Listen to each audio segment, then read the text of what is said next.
run out a bump. That's what they do. They rock, they roll, they can drill you out a hole. That's what they do. They're masters of construction, the heavy metal crew. They grab, they grip, they can take it to the tip. That's what they do. They lift, they load, they can run it up the road. That's what they do.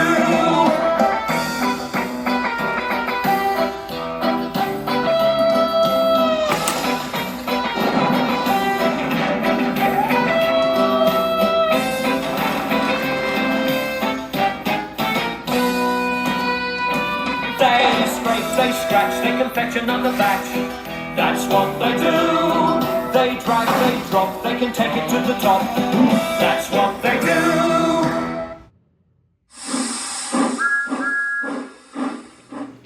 Thomas's trusty friends. Thomas was taking his friend Ned to the old brickworks. Ned was excited. Today I get to demolish, called Ned. Demolish, Jeff Thomas? Knock buildings down, cried Ned cheerfully. Thomas thought it strange that his friends were always excited about knocking buildings down.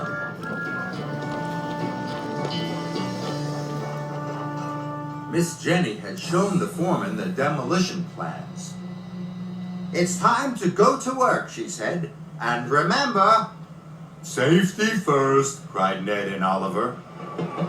"Oh boy," said Ned. "I can't wait to knock this building down." "Oh my, Ned, you're not here to demolish," rattled Oliver. "You're supposed to scoop up the rubble." Ned was disappointed. He really wanted to knock buildings down.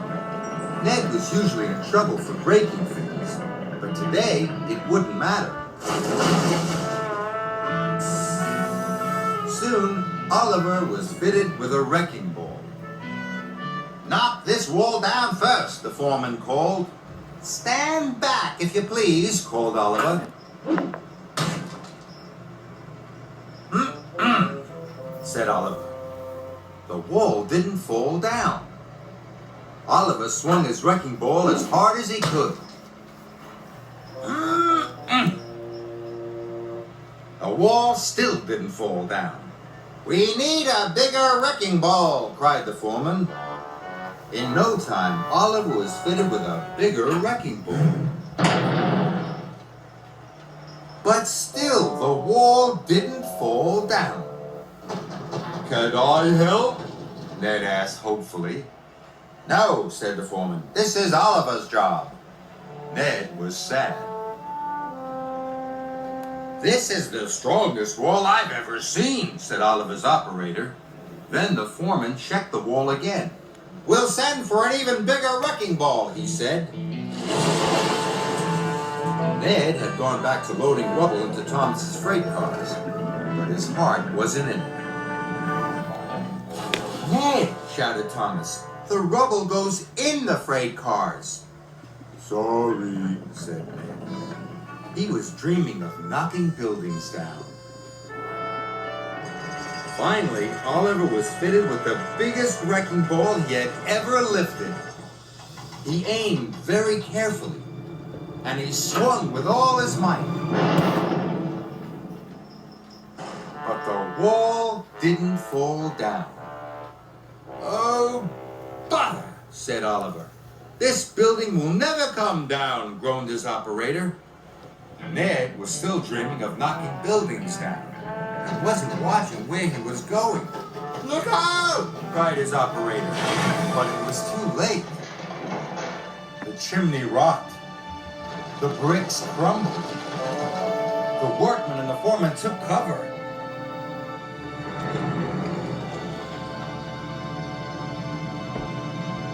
Oliver and Thomas watched in amazement.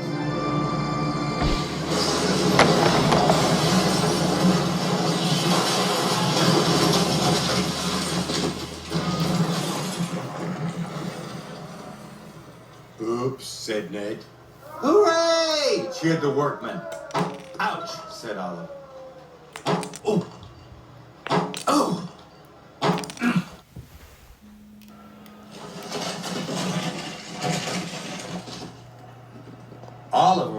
dirty and dented. And Thomas's freight cars were full. "Bust my buffers," cried Thomas. "I'm loaded." I did it! I did it! cried Ned proudly. Smashed to smithereens, he steamed. Do you want me to break anything else? "Oh, no," sighed Oliver. "I think you've done enough for one day."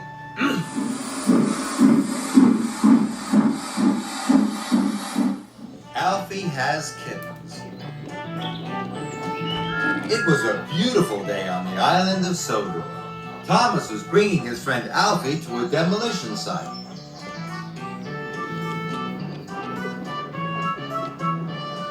"Hello, Thomas," rattled Jack.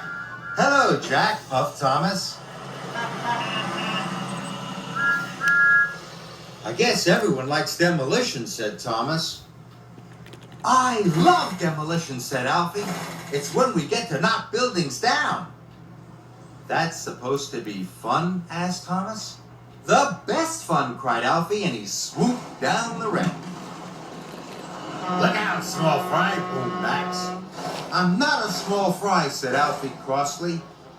He didn't like being teased about his size. But later that morning, Alfie was happy that the foreman had sent him to work with Ned.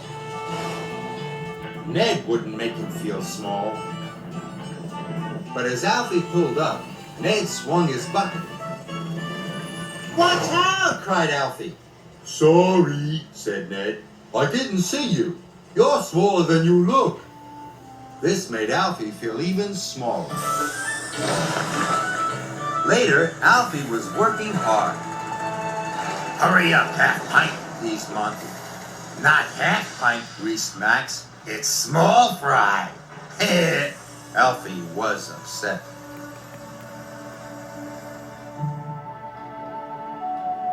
At the workman's coffee break, Thomas could see that Alfie was unhappy. "What's wrong?" he asked. "I don't like being small," complained Alfie. "As long as you're useful," said Thomas helpfully. "It doesn't matter what size you are." Alfie thought about this for a moment. "Break's over," shouted Kelly. "Back to work." That afternoon, Alfie was determined to be really useful. He was helping Oliver demolish a building.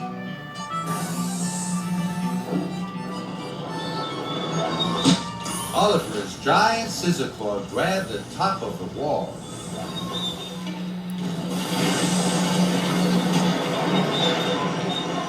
"Stop!" cried Alfie. "I can hear something."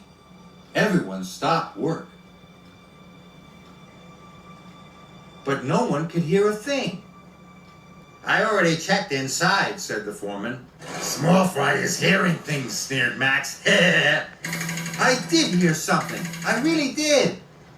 The foreman looked inside again, and he was surprised.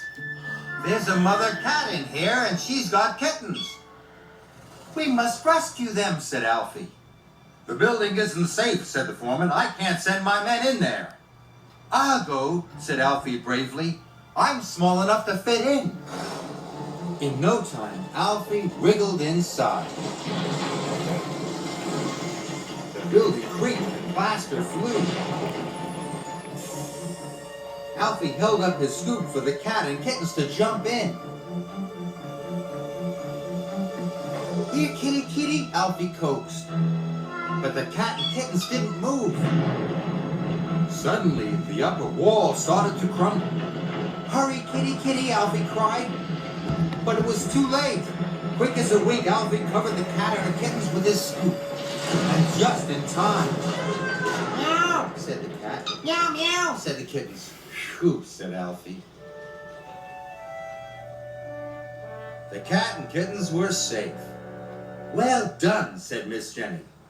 "It's a fine family of kittens." "I couldn't have rescued them if I'd been any bigger," said Alfie. "You may be small," said Kelly, "but you got a big heart." "And a really useful scoop," said Thomas. Alfie was proud, and he never complained about being small again. visit from Thomas. It was a beautiful day on the island of Sodor. Thomas was taking Sir Topham Hatt to the new Sodor construction site. Sir Topham Hatt had given the land for the new school.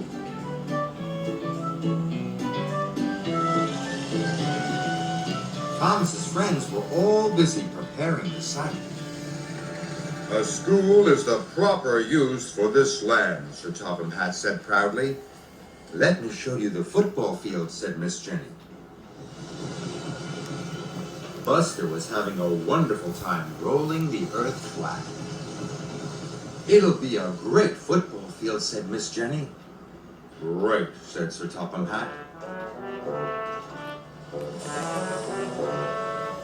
Alfie was happily digging foundation trenches for the school library. It will be a splendid library, said Miss Jenny.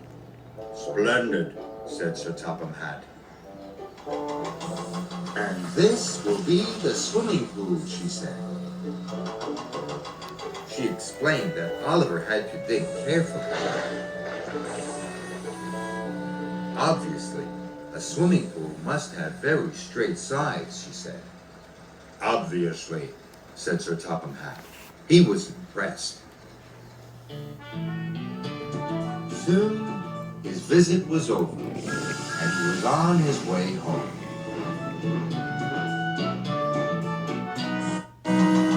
Max was becoming impatient.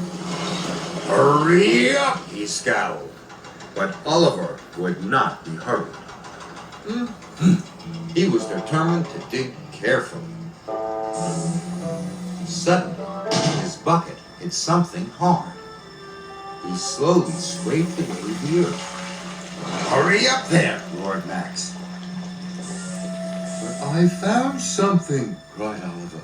Look. Rubbish, sniffed Max. It might be important, said Oliver's operator. I'll call Miss Jenny, said the foreman.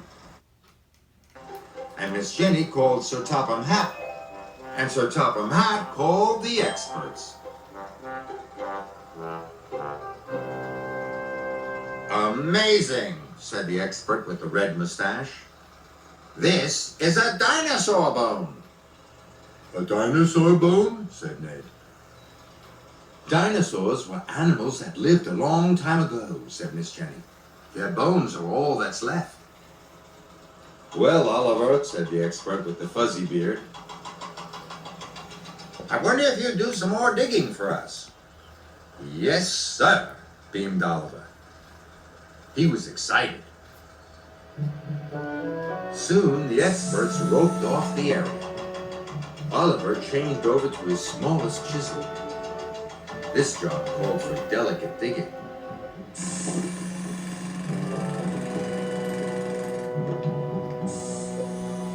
Soon, Oliver found some more bones. Ooh. And some more. And some more.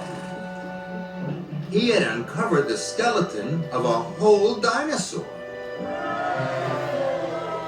Everyone cheered. This is an important day for the island of Sodor, said Sir Topham Hatt.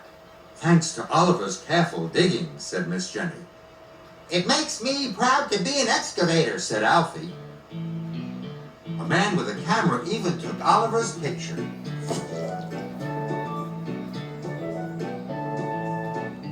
The next morning, Thomas brought Sir Topham Hatt to the yards. It seems we have a celebrity here, he said. It's Oliver, said Ned. With his dinosaur, said Jack. The front page, no less, said Miss Jenny. Oliver was proud. Kelly's windy day. Thomas and Kelly had just arrived at the new library site. The wind's blowing hard, chuffed Thomas. Too hard, frowned Kelly. Strong winds are dangerous for a crane. The wind was blowing so hard that Jack and his friends could hardly get their work done. Kelly's crane arm didn't like the wind. Uh-oh, this is bad. Look out! Cried Jack. But it was too late. Are you all right, Chuff Thomas? I think so, but is anyone else hurt? No, said Jack, but you've demolished the shed. Soon Kelly was back on Thomas's low loader. I'm sorry, Miss Jenny, said Kelly. It wasn't your fault, Kelly, said Miss Jenny. We'll get you back to the yard so the repairman can look at those wheels. I'm glad it's only your wheels, said Thomas. Me too, said Kelly. But he was worried. What if he fell over again and hurt someone?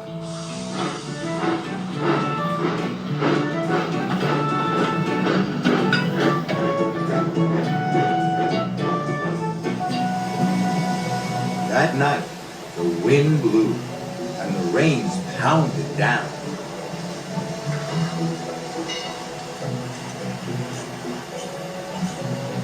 The repairman worked all night fixing Kelly's wheels.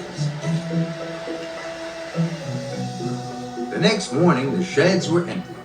Everyone had gone to work, except Kelly. The rain had stopped, but the wind was still blowing, and he was worried. Then Miss Jenny came to the sheds with urgent news. Isabella has come off the road at the quarry bridge, she said. We must rescue her at once. Kelly was still afraid he might fall over and hurt someone. Can't you send someone else? He asked. Kelly, there is no one else. Isabella's in trouble, said Miss Jenny, and we must rescue her.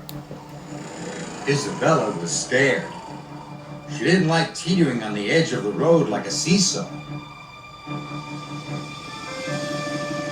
Soon, Kelly and Miss Jenny arrived. Isabella, are you all right? Asked Miss Jenny. I think so, answered Isabella. Kelly had to remove the piano first. The wind blew and the piano swayed. Oh dear, be careful. Soon, Kelly lowered the piano safely to the ground. Now he had the hardest job of all, to rescue Isabella. Slowly, he started to pull Isabella back onto the road.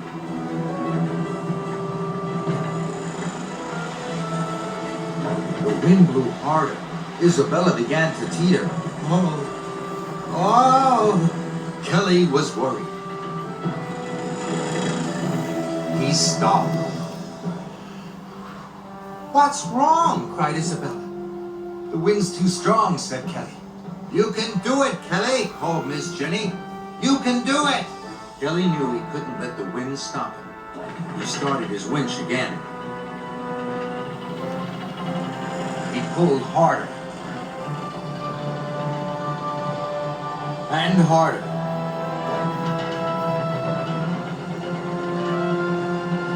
Oh, mind my paint, the cheeky truck cried.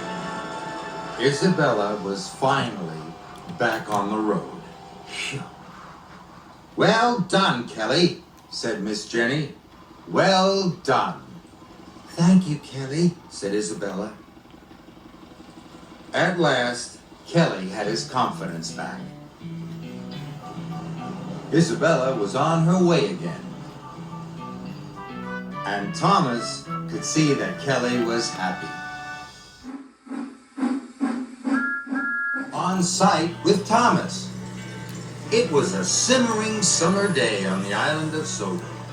So Topham Hatt had sent Thomas to help Jack and his friends at the construction site. They were busy working on the foundations for the new community center.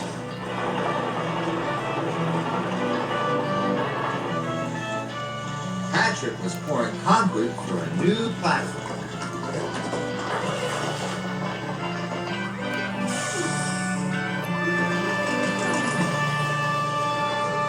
Roasting radiators, it's hot, panted Jack.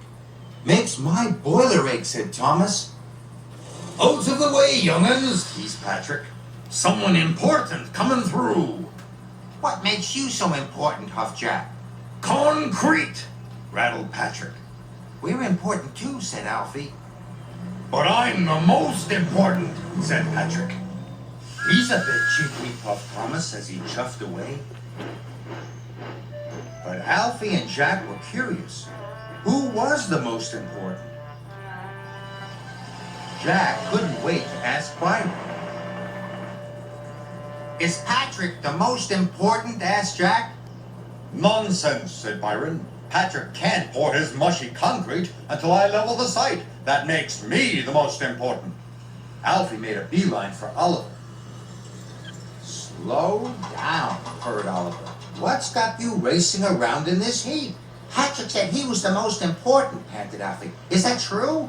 Oh, my no, said Oliver politely. Digging the foundations is the most important. And that's what I do. Transport, boasted Nelson. Without transport, there wouldn't be any construction. That makes me the most important. Our operators, declared Ned. They're in charge of safety. They're definitely the most important. I give up, clattered Jack. They can't all be the most important, said Alfie. They were confused. When Thomas returned, he could see that everyone was talking about who was the most important. Even Max and Monty. I'm the most important, weaseled Max. I am, boasted Monty. I can hold more in less time than anyone else. And before their operators could stop them, they were off to get even bigger loads. Max was getting the biggest load he could carry. More, boomed Max. So was Monty. More, boomed Monty. I think that's enough, said Oliver politely. More and hurry. If you say so. Max, Monty, Kelly called. Slow down! Thomas could see Max and Monty were headed for trouble. I'm the most important, said Max.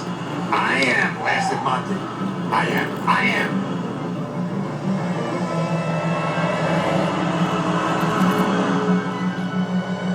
Look out! Shouted Patrick. Whoa!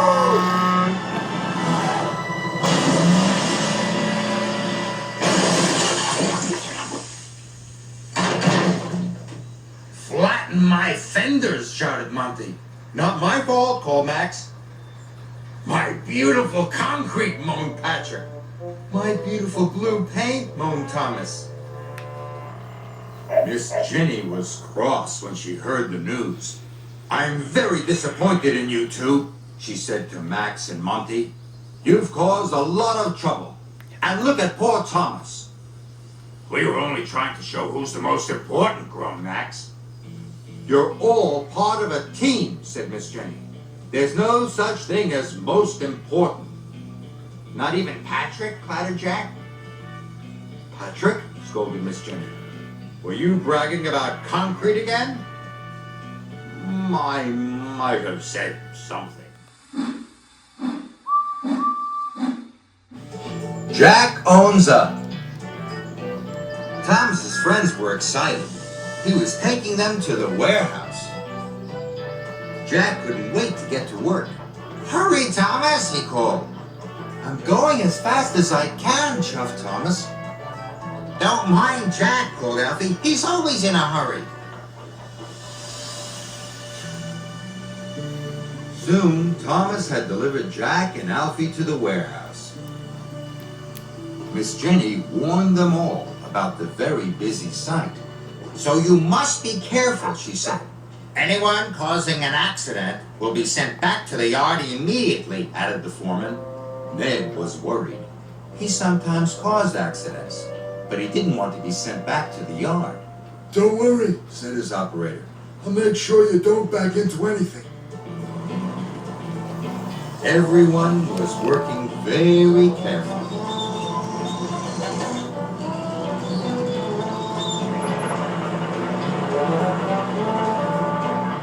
Ned's operator guided him around corners and through the stacks of bricks. Oh boy, said Ned proudly. He was having fun. Jack was having fun too. But he wasn't being careful at all. "Slow down, Jack," Kelly boomed. "You'll have an accident." "Not me," Jack shouted cheerfully. Thomas could see Jack was being careless. He hoped his friend wouldn't get into trouble. But Jack did get into trouble.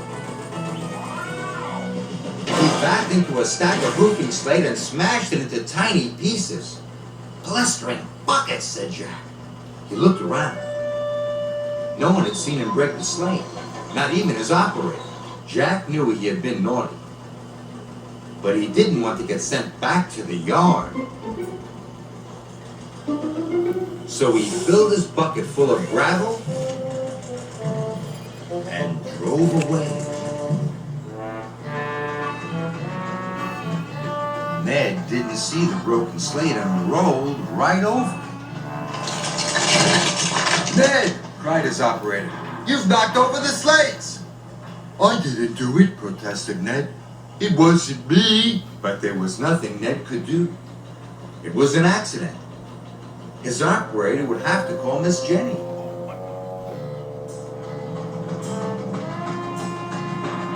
"It's not fair. It's not fair," grumbled Ned. Alfie pulled up just as Jack saw Ned driving slowly away. "Where's Ned going?" asked Jack. "He knocked over some roofing slates," said Alfie. "Thomas is taking him back to the yard." Jack knew it was all his fault. What should he do? Alfie could see Jack was upset. "What's wrong?" he asked. But Jack didn't answer. He raced off without a word. "Wait!" Jack shouted. "Wait! Miss Jenny, Ned didn't break the slate. I did." And Jack told her what he had done. Miss Jenny was cross. "It was brave of you to own up," she said. "But what am I to do with you?" "Send me back to the yard," said Jack sadly. And so she did. As Jack was being loaded on Thomas's low loader, he called to Ned. "I'm sorry you got blamed for my accident. I should have owned up earlier." "That's all right," said Ned. "But I'm glad it wasn't me. It wasn't me. It wasn't me," sang Ned as he steamed back to work. "Good for you, Jack," Thomas called. "Good for you."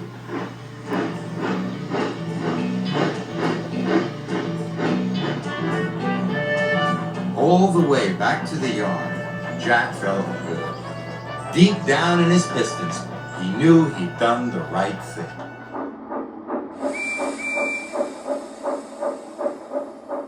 Percy's Scary Tale. It was a foggy Halloween night, so Topham Hatt had sent Percy to work with his friend Alfie. Percy was glad he would be with a friend on Halloween. Alfie was on a night job. He was helping mend the road through Maithwaite Forest. Percy had arrived during the workman's break. Kelly was going to tell a Halloween story. "I hope it's not too spooky," said Percy. "Me too," said Alfie. He didn't like being scared either. "Rubbish," snarled Max. "It's just a story," sneered Monty. "Shh," said Jack. Then Kelly began. "Once upon a time, there was an old steam truck. He was very cross. Someone had taken one of his headlamps." And everyone listened quietly as Kelly told the story of the one-eyed truck. And finally, the one-eyed truck chased the loader into the deepest, darkest part of the forest. "Then what happened?" asked Isabella. "Luckily, the loader got away, but according to legend, the one-eyed truck still wanders the forest, blowing his whistle and looking for a headlamp," whispered Kelly. "Maybe he wants yours." "That was the best story yet," said Jack. "I hope I never meet the one-eyed truck," gulped Alfie. "Me too," cried Percy. "Stuff and nonsense," rattled Monty. Break's over, said Kelly. Back to work.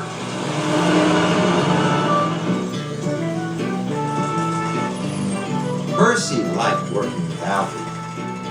Alfie is small, so is Percy. Alfie is green, so is Percy. They were having a wonderful time. But Max and Monty were up to mischief. It's the one-eyed truck, cried Max. Scaredy-Scaredy, Teased Monty. Stop that, boomed Jack. Pick on someone your own size. Max and Monty just laughed.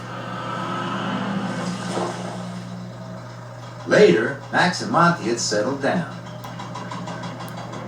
Take these loads to the tip in the forest, said the foreman, and be careful. It's very dark.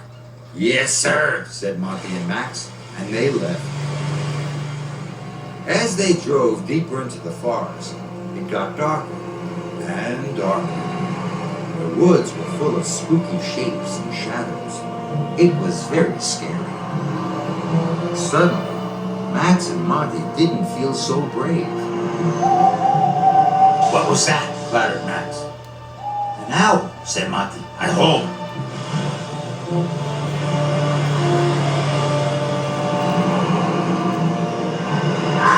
And that? Cried Max. I don't know, said Monty. It was just a fox, but Monty and Max didn't know that. They had just arrived at the dump when suddenly they heard a shrill whistle. Then they saw a single headlamp through the trees. It's the one-eyed truck, shouted Monty. They dumped their loads and raced away as fast as their wheels could carry them. He's after us, cried Max. It's the one-eyed truck, yelped Monty. There is no one-eyed truck, said Kelly. It's just a story, chuffed Alfie. Well, what's behind us then? Said Monty. It's Thomas, said the foreman. Thomas, said Percy happily. Hello, Percy, called Thomas. Sir Topham Hatt sent me with some more freight cars. Monty and Max felt silly. They were a beautiful shade of red. But everybody else had a good laugh. Especially Percy and Alfie. A tale for Thomas. Sir Topham Hatt had a special for Thomas. You're to take 2 of Miss Jenny's machines to Maythwaite Forest. They're repairing the lightning tree. Yes, sir, said Thomas. Jack and Alfie were excited. They couldn't wait to see the lightning tree. Why is it called the lightning tree? Asked Thomas. It was struck by lightning, said Jack. It's a very old and rare and special tree, added Miss Jenny, which is why we need to repair it. But how will we know which one it is? Asked Alfie. You'll know, Kelly laughed. It's the biggest tree in the forest. We need to prop it up before it falls over, said Miss Jenny. So be careful, all of you, and remember, safety first, Jack and Alfie called. Jack and Alfie made their way through the forest.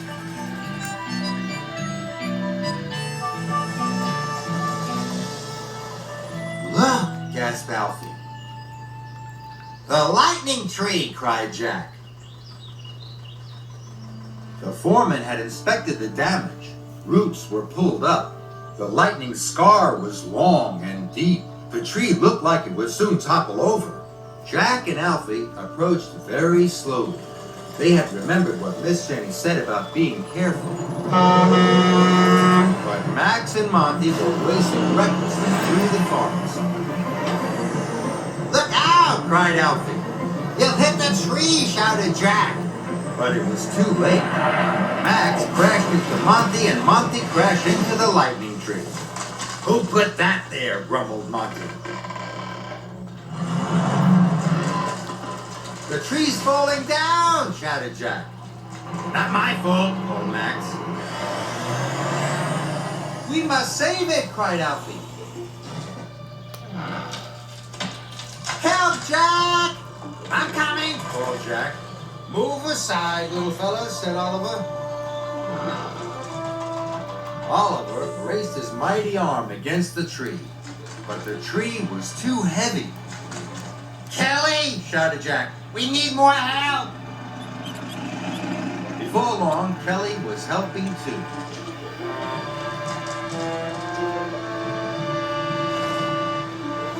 The three of them struggled to hold the tree upright. "Get the props," called Kelly's operator. Jack raced off to get the props from Thomas. The machine strained to hold up the tree, but they were getting very tired. Soon the prop trolley had been attached to Jack and he was on his way. Thomas hoped Jack would get to the lightning tree in time. Jack went as fast as his wheels would carry him. Alfie pushed and pushed until his arm ached. "I don't think I can hold this much longer," groaned Oliver. But Jack raced up just in time.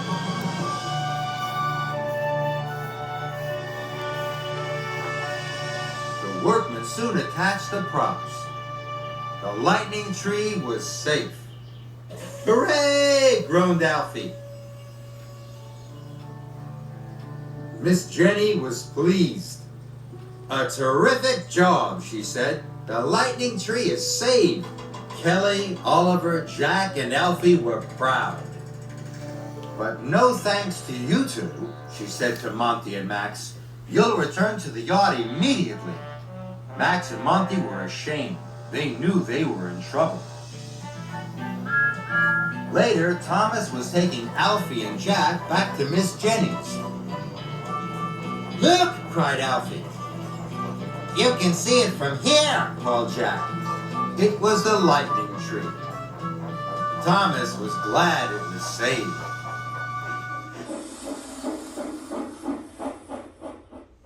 A happy day for Percy.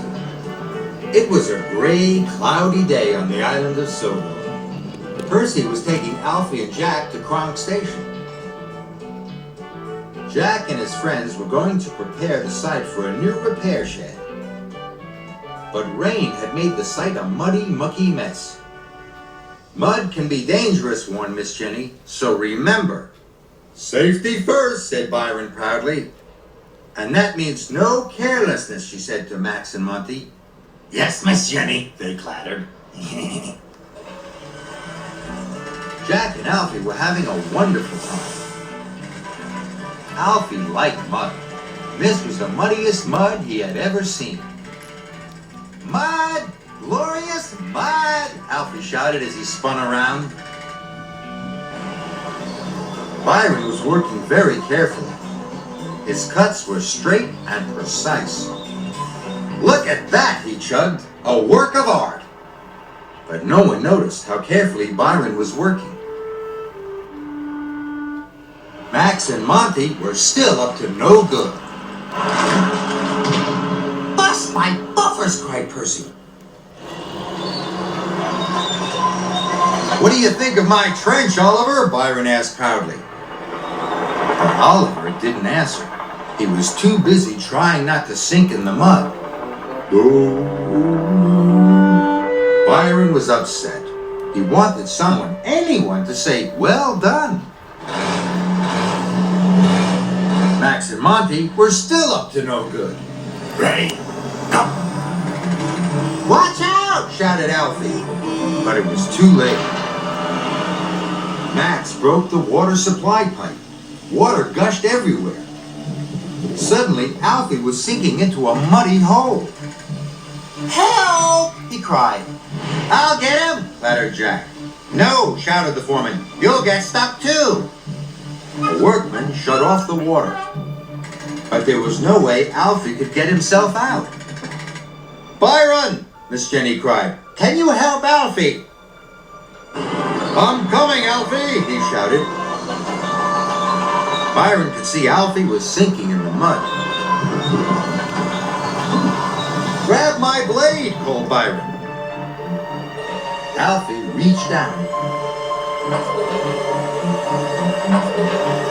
I can't reach it, he cried. Careful, Byron, shouted Miss Jenny. Careful, you'll sink too. But Byron inched closer and closer and closer. Miss Jenny was worried. I've got it, shouted Alfie. Hold on, cried Byron. Come on, Byron, Kelly whispered.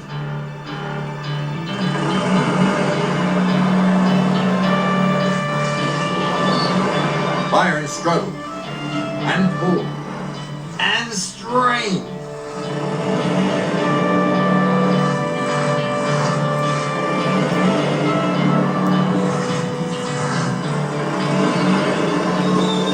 At last, Byron pulled Alfie to safety.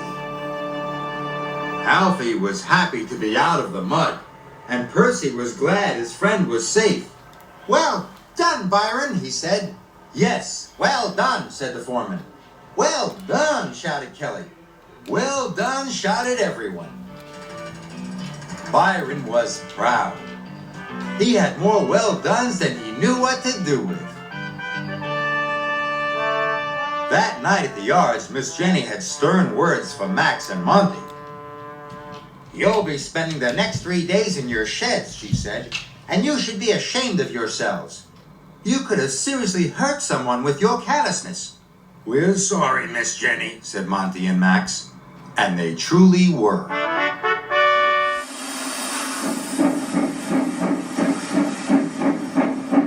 Mud, glorious mud. It was a rainy, muddy day on the island of Sodor. Thomas was glad he didn't have to work in the mud like Miss Jenny's machines. The machines were digging foundations for the new dairy barn.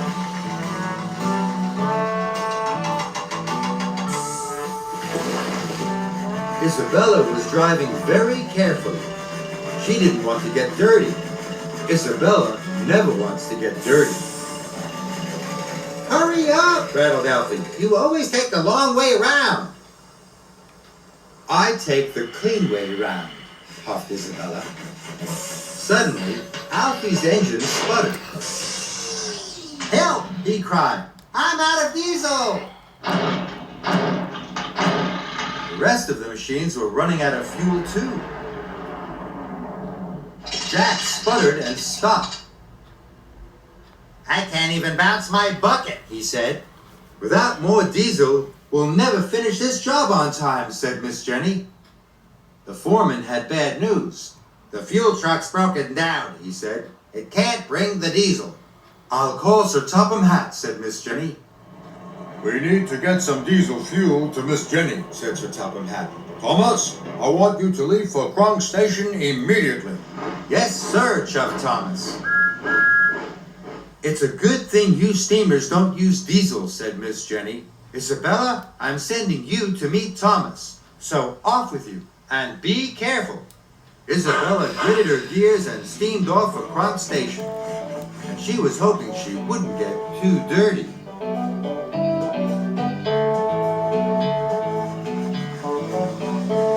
She saw the road was flooded.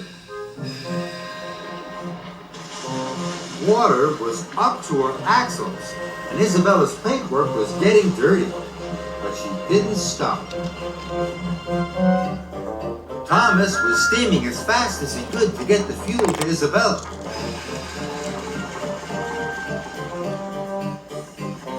Suddenly, Isabella saw a policeman. Stop, he said. There's been a mudslide. The road is blocked. Isabella knew Miss Jenny's machines were counting on her. Then I'll drive across the field, she said bravely, and left the road and skidded across the muddy field. Yuck, she cried. Isabella was so dirty she didn't even look like herself. But she wouldn't give up. Finally, she pulled into Kronk Station, exhausted. Isabella! cried Thomas. You made it! Only just. Soon the fuel drums were loaded and Isabella was on her way. By now, all Miss Jenny's machines were out of fuel. The site had never been so quiet.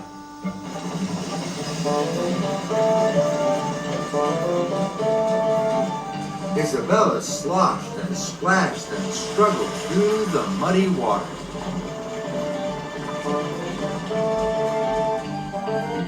Suddenly, the machines heard a strange rattle and a rumble.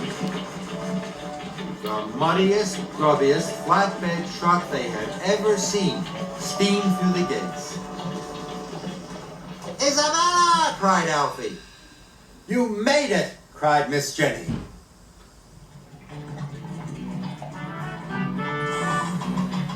Soon the machines were full of fuel and happily back at work.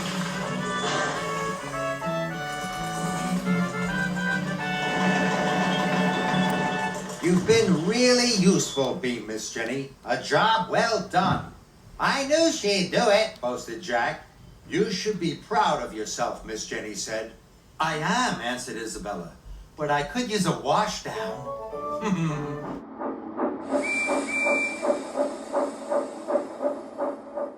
Percy helps out. It was summer on the island of Sodor. Percy enjoyed working in the sunshine, and he liked being able to say hello to his friends. "Hello, Nelson," Percy called. Nelson was so busy he barely had time to honk back. He was carrying machines everywhere, from the yard to the sites, and then all the way home. Day after day, Nelson was carrying, until his axles ached. Just once, he thought to himself, I'd like to be carried. That night, Nelson had a dream. He dreamt he was sailing through the countryside. The breeze was blowing, he was enjoying himself, and he realized he was being carried. The next morning, Miss Jenny woke Nelson from his dream. "Thomas has had an accident at Maithwaite Crossing," said Miss Jenny. "Sir Topham Hatt needs you to take him to the repair yard." Nelson hoped his friend Thomas was all right. When Nelson arrived, he saw Thomas had come off the rails and broken a wheel. "Thank you for coming," chuffed Thomas cheerfully. "We'll get you back in no time," replied Nelson. Nelson had to be very careful. He'd never carried a steam engine before.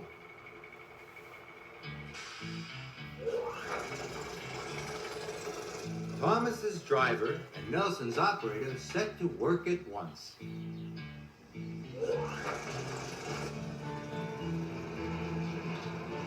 Nelson struggled as he winched Thomas aboard.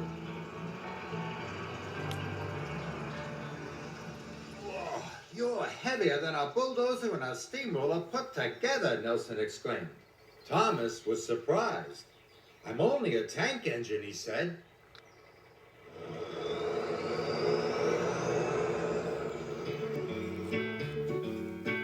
Soon Nelson was on his way. For Thomas was heavy. Nelson had to work very hard. He puffed, panted, pulled. Soon they were making excellent time. Thomas was impressed. "You're a very good carrier," said Thomas. "Thank you," said Nelson. "I pull freight cars and passenger cars all day long," added Thomas. "It's good to be carried for a change." "I'd like to be carried sometimes," said Nelson, "but who would be big enough to carry me?"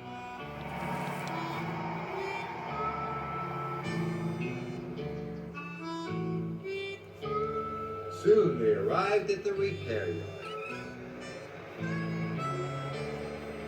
"Well done," said Sir Topham Hatt. "You are a really useful truck." Nelson was tired, but he felt very proud.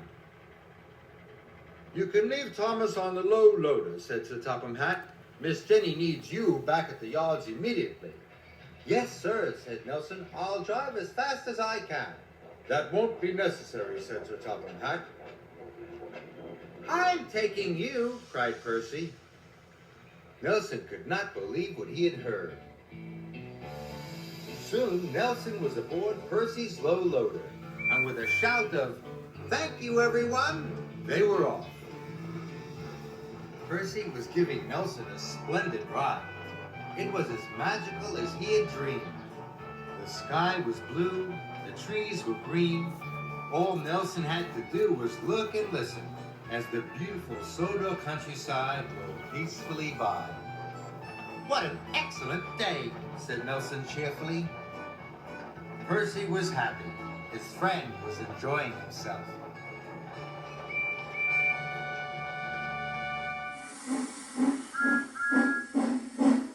Thomas and the Moles. There had been a big storm on the island of Sodor. Trees were down and fences had been blown over. Kelly and Isabella had been clearing fallen trees since the crack of dawn. Ned and Max were helping remove a landslide. And Nelson and Oliver were on their way to clear Henry's tunnel. Sir Topham Hatt sent Thomas to take his friends to the soccer field.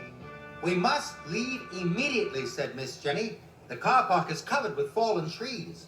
"Tomorrow is the big game," said Thomas. "We'll have to move the trees today," clattered Jack. You could rely on us, Steve Buster.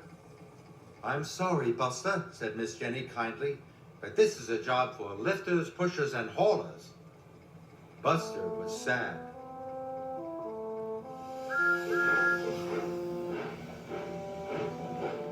Buster watched as everyone left.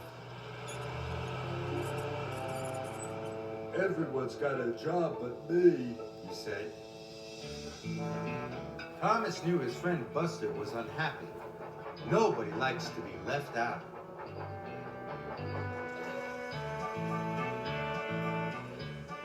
At the soccer field, everyone was working very hard clearing up the fallen trees. Thomas could see there was lots to do, but nothing for his friend Buster. Buster was upset. It's not fair, he puffed. I want to help too. The work had gone very well. They were almost finished when Isabella arrived with the new goalposts. Then Miss Jenny went onto the soccer field. "Oh my goodness," she cried. "Molehills!" Miss Jenny would need Buster after all. Thomas returned to the yards as fast as he could. "Buster, I've come to take you to the soccer field," he chuffed cheerfully. "Miss Jenny needs you urgently." Buster was so excited he thought his boiler would burst. Yay! He was very happy. There was nothing better than being needed urgently.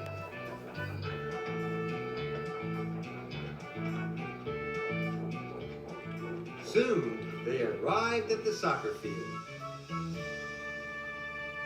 After Buster was unloaded, he was amazed by what he saw. Molehills! He cried excitedly. Hundreds of them! It looks like a giant chocolate chip cookie. Only green. This was the moment he had been waiting for. Buster clanked and sputtered and flattened and smoothed. Even the moles who had hurried to the sideline stayed to watch. He's good, very good. His smoke was blowing, his steam was white and feathery. We'll do it again.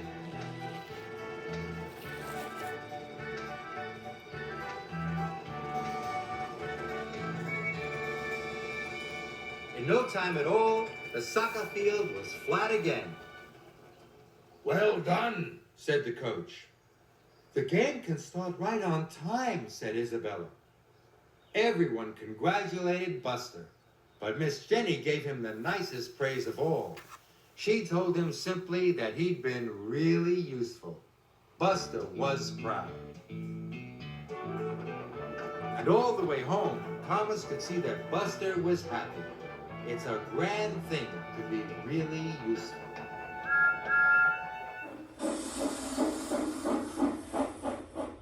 The Tortoise and the Hare. Buster the Steamroller loves the feeling of speed, the sun on his back and the wind on his rollers. Don't fall asleep, chuffed Thomas. I'm thinking, said Buster. But he wasn't. He was dreaming about what it would feel like to win a race.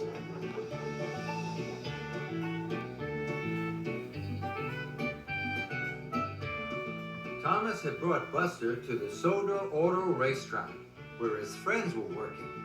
They were going to finish the track today. It was a responsible job. The track had to be made safe. Buster flattened the track around the final bend. He was still dreaming about winning a race. And the winner is Buster, the fastest steamroller in the world. Vroom, vroom, Buster cried. You think you're fast? Teased Monty. If you were going any slower, you'd be going backwards, teased Max. But Buster paid no attention. He was having too much fun. Finally, the work was finished, and Miss Jenny came to inspect the site. You're a good crew, said Miss Jenny, but the track still needs testing. Can I test it, Miss Jenny? Asked Buster. I'm the fastest steamroller in the world. More like the slowest, Snickered Max. Monty snickered too.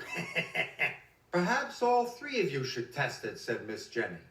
The foreman will give you the all clear, but remember, no speeding.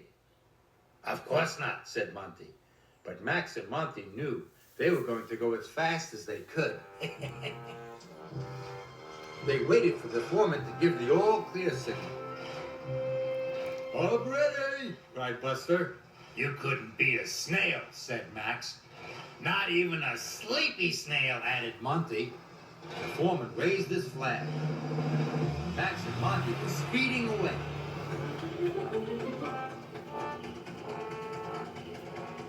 You jumped the signal, Grumbled Monty. did not, snapped Max. Buster trundled happily down the track as fast as his rollers would carry him, which wasn't very fast at all. Monty was so cross, he bumped Max. Ow, cried Max, you dented me. You're in the way, snapped Monty.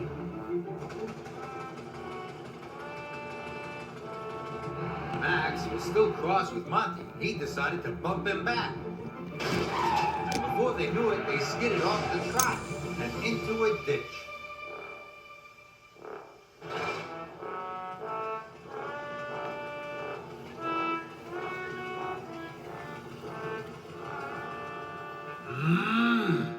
Said the bull. Ooh, said Monty and Max, and they struggled out of the ditch. They were speeding towards the finish. Monty and Max sped down the track, but Buster was trundling towards the finish. Go, Buster! Cheered his friends.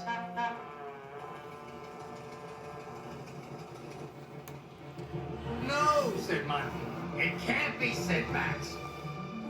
But it was too late. Buster chuffed and puffed across the finish line. When Max and Monty crossed the line, they were still arguing. I came second, cried Max. Third, snapped Monty. You won, Buster, said Jack. And I wasn't even speeding, He said. When Thomas came to collect Buster, he was pleased. I brought a steamroller, he said, but I'm taking a champion back. And he helped prove the track is safe without speeding, added Miss Jenny. Buster was proud. Vroom, vroom, he said as Thomas shoved past Monty and Max. I did come second, said Max. Third, snapped Monty. They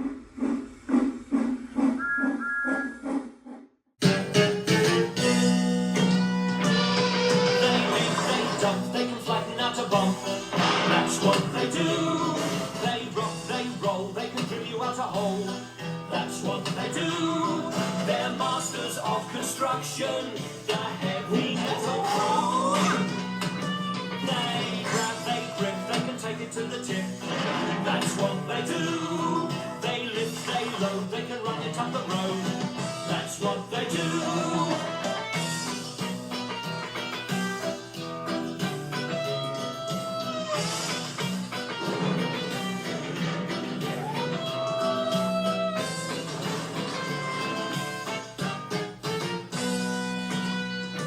They scrape, they scratch, they can fetch another batch.